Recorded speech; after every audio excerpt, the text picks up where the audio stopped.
Willie here in the No Bucks Garage, late night edition. How's everybody?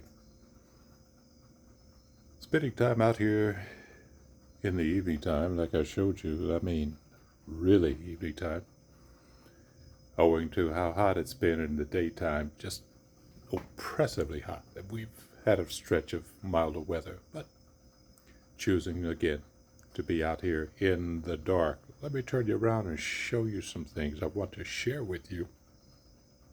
That'll probably help your time in the garage if you're in a situation like I am. Look, take a look. All right, there we go.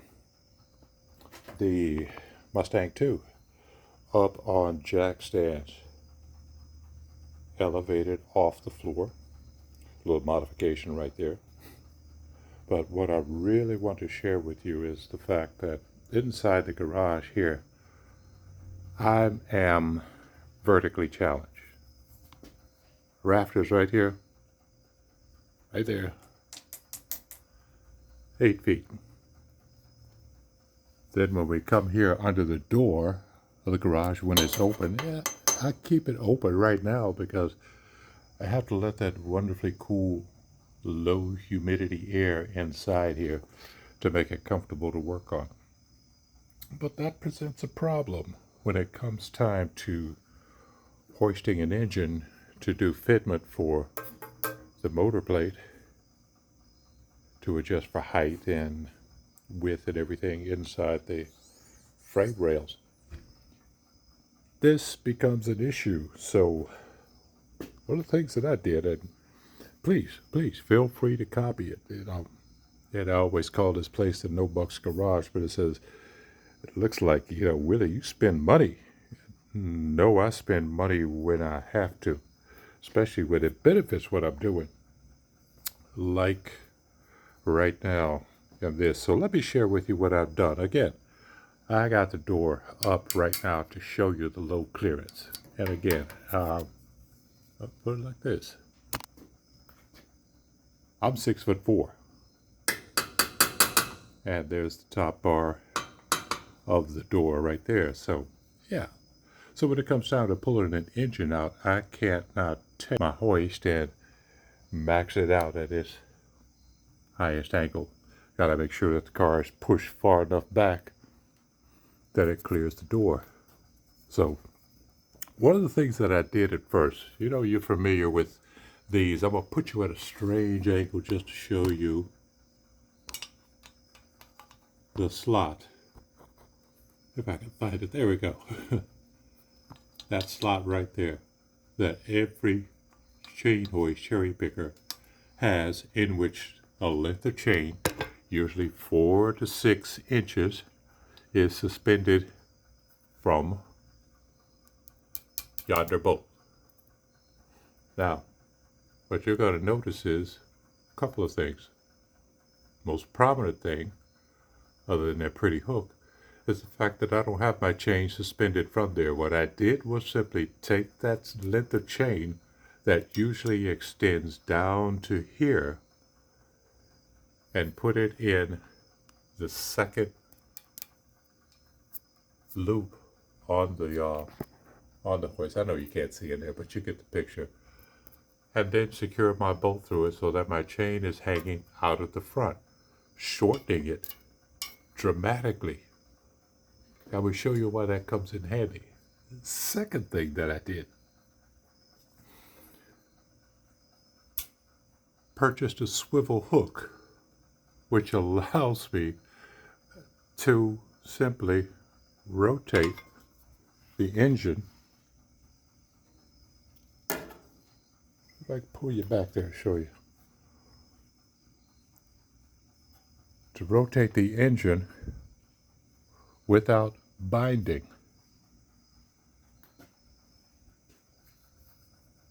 That was a real game changer right there for me.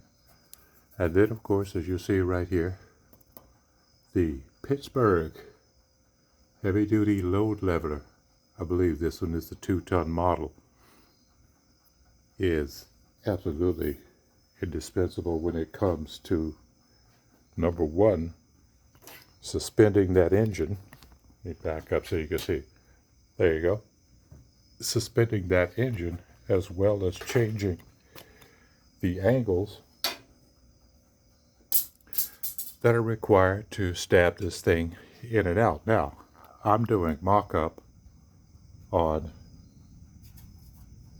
the engine, so this requires me,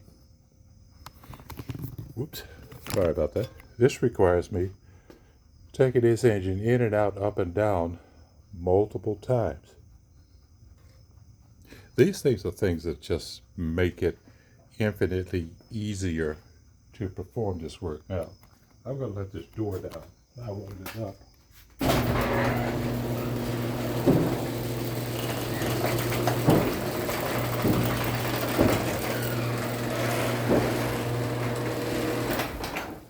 And like that. Or light. Yay. Alright, so again, and I know you've seen these in operations, but I'm kind of by myself, so this makes it infinitely easier than fighting with the chain and slip hooks and everything else. When it comes time to stab engines in and out of the car, simply by rotating it, as you know.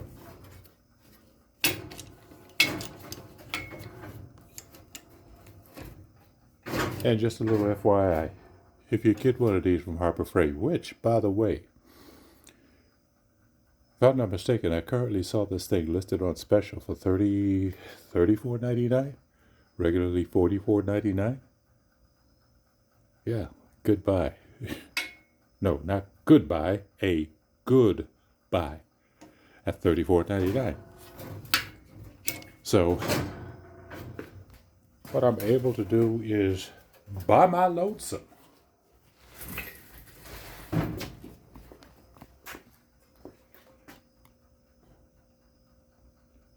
Direct my engine transmission. Well, actually, I can turn it to the side here so that I can get the angle that I need.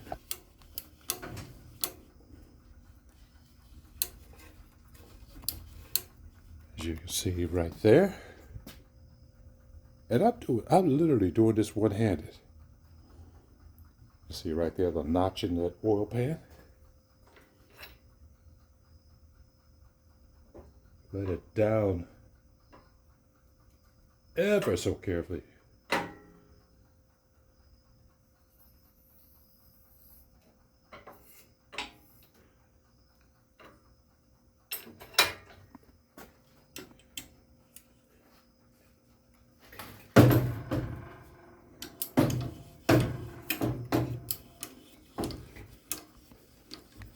Even crank it at its most extreme.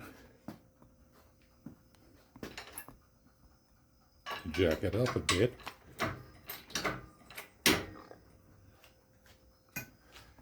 And I should be able to, on my own, get it in the tunnel.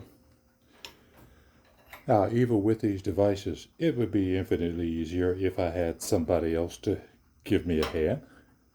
But as you can see, it is absolutely manageable when you have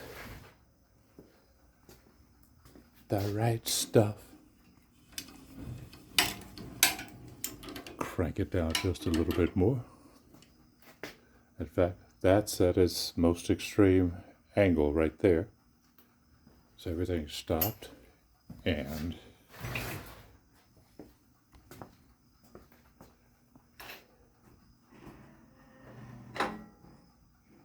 just play with it.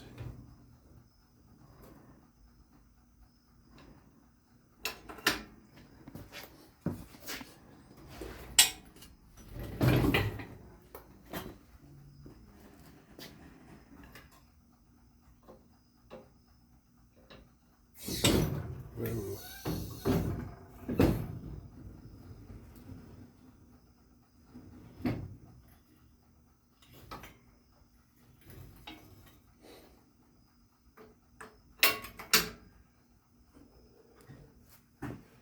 And as the expression goes, just like that, it's in place.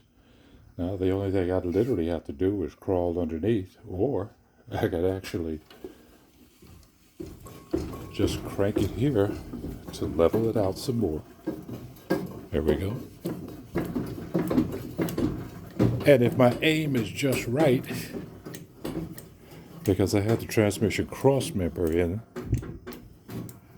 I can simply push that in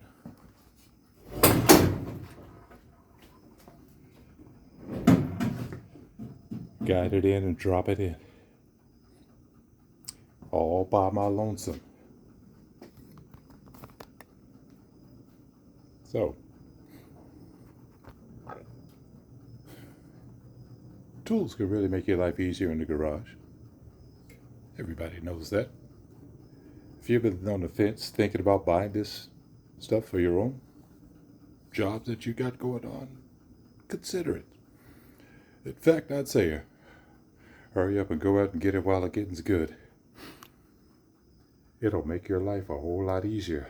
I just stabbed an engine and transmission into the Mustang 2 by myself in real time, utilizing the tools to make life in the garage a whole lot easier. You do the same. This is Willie Villanobo's Garage. See you soon.